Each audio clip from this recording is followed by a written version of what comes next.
The volume starts with Ainokoji's monologue, where he contemplates about his school life and the time he has left in the school. Meanwhile, his pet girlfriend is suffering from some kind of flu, but not COVID-19. Before Ainokoji can complete his train of thoughts, he receives a message from so-called his close friend Ichinose, who just wants to check up on him and his dear girlfriend's condition. She is such a nice girl, right? So she decided to go on a gym date with Ainokoji, leaving his sick girlfriend behind. After an intense and passionate session of gym, Ainokoji was called out by Mashima sensei and constrained by a thought-provoking mission, matchmaking. He needs to investigate Akiyama, a lady who works in the gym and crush of Mashima sensei. In response to that, Ainokoji asked Mashima sensei a question that everyone needs to ask. Why not to go after Chabashira or Hoshinomiya sensei? After a brief silence, Mashima sensei resoundingly advised, do not stick your dick into crazy women's, ever. After a short interpretation of Mashima sensei's word, Ainokoji came in agreement with the stated statement and takes his leave, and stumble across a lesbian girl whose dream is to go on a hand-holding date with Ichinose, Chihiro Shiranami. They both decided to go to an empty place so that they could discuss about their philosophy on matters such as can a person love two people at the same time, and seemingly they had conflicting arguments. The following morning, Ainokoji had an epiphany. I want to buy a yogurt maker. Why? A question that needs not to be answered. Unfortunately, before Ainokoji could arrive, all the yogurt makers were sold out. Pessimistic thought starts building upon Ainokoji. But before they get the better of him, Kryun interrupt him and ask, you seems down. After a brief explanation of the situation, Kryuni laugh and come up with an unheard, practically impossible and one of the most brutal and darkest practices of all time, bite online. And surprisingly, Ainokoji agrees to it.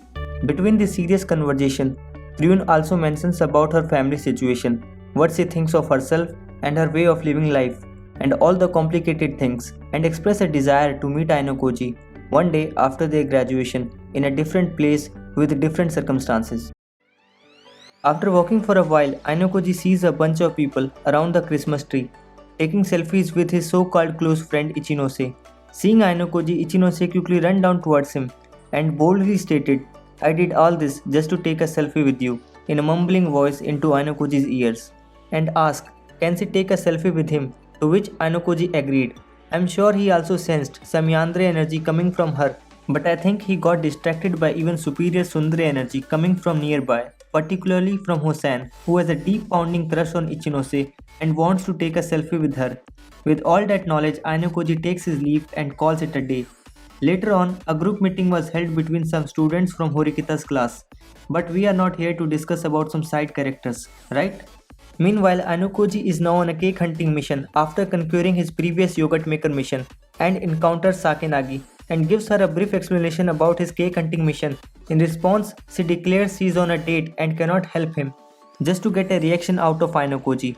But she gets devastated after seeing an unhinged, unbroken reaction from Ainokoji and immediately starts suppressing his killing intentions before anyone can notice it, and explained, she is kidding, she is not on a date.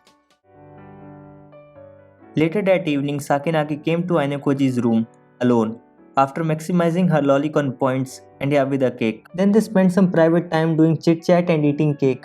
After enjoying some time, Sakenagi tells Ainokoji that she wants to take a walk outside. Of course, Ainokoji does not refuse and decides to walk along her side. And in a timid voice, Sakenagi asks Ainokoji what he thinks of her class. Ainokoji, who was not expecting a question like that, asks, what do you mean? In response, Sakenagi says, I just want to know your perspective on it. He then stated class is the strongest class right now, but it's not invincible. Pleased by the answer, Sakenagi gives a smile. Ainokoji asks a counter question. Why class A is keeping such a close eye on him?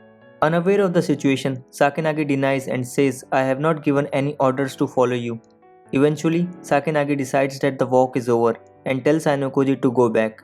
As Ainokoji is going back to his place, she calls him one more time.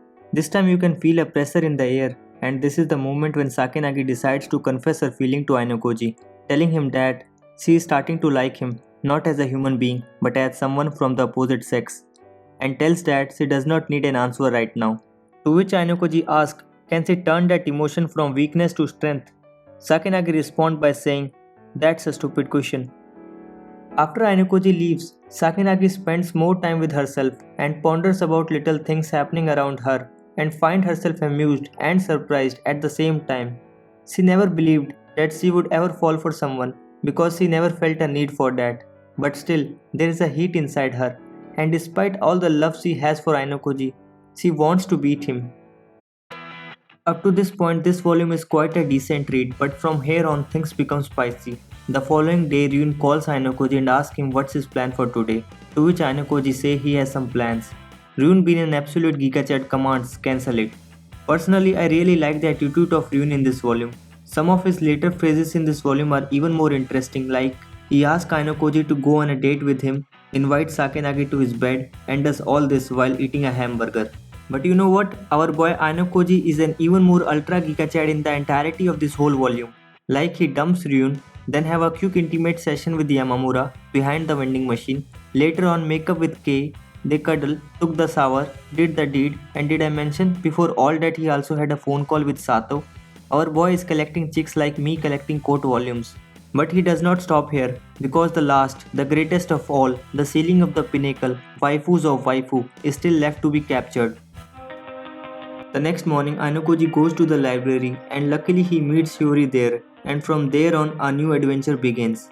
Hyori gives a book to Ainokoji and says she really wants him to read it and tells him that it's one of her favorite books. Ainokoji appreciates the offer and takes the book. Later on, Ainokoji decides to take a stroll around the school, and during his stroll, he got stopped by a girl who was literally like a stepsister of Ryun. She talked and behaved like him. In other words, a cocky girl who does not give a fuck to anyone. And not gonna lie, it was kind of interesting to see her around Ainokoji. Her name was Ai, a class A student. But sadly, after some interrogation session, they go their separate ways. The next day, Ainokoji and Hyori were on a date. Do not ask me why, but they were. And they were enjoying their happy time together, so I'm not complaining. But before they could make their happy time to happy time, they were interrupted by some class A students, namely Masumi Kamuro, a girl with some daddy issues, and a professional shoplifter.